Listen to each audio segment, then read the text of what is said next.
We are covering harakeke and extracting the fibres from the harakeke to produce muka.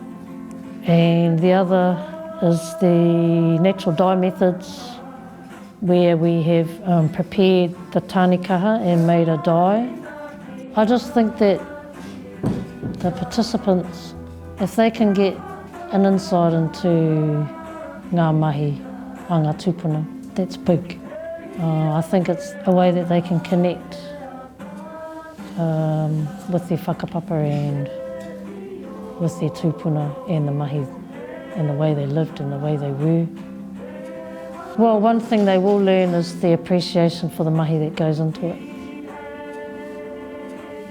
If they have the discipline and the patience to be able to create a cloak, then I think they can do anything.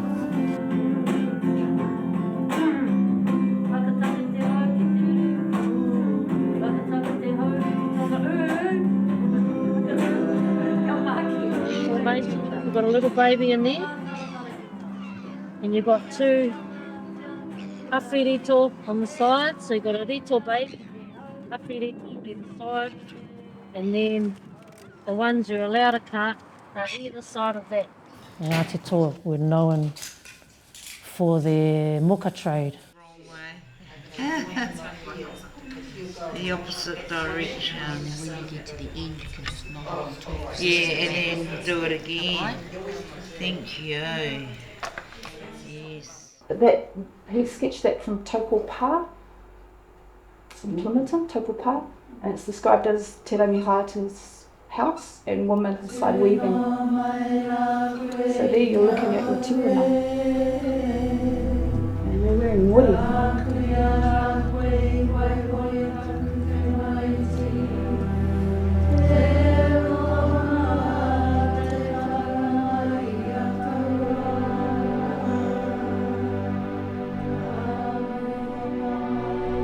I would probably say that this type of mahi, in terms of Whatu Kākahu, not only is it allowing us an opportunity to revive the skills of our tūpuna,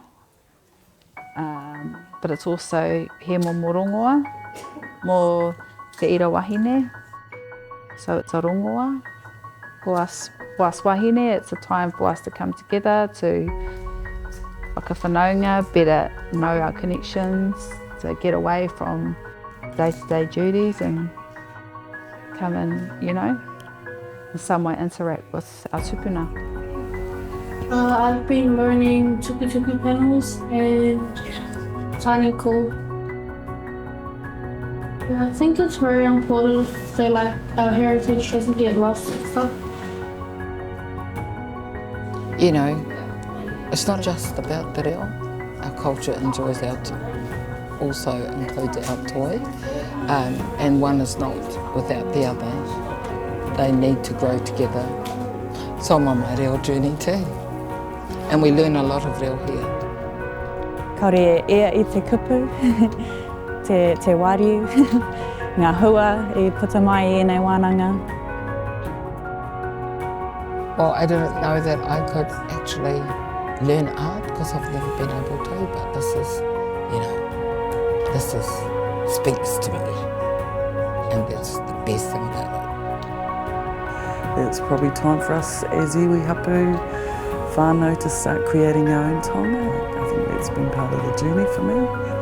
I've been waiting for my own story to evolve really, and hearing about these things made it more urgent for me to consider it more and just start, now that I have mokopuna, just start realising I'd like them to know,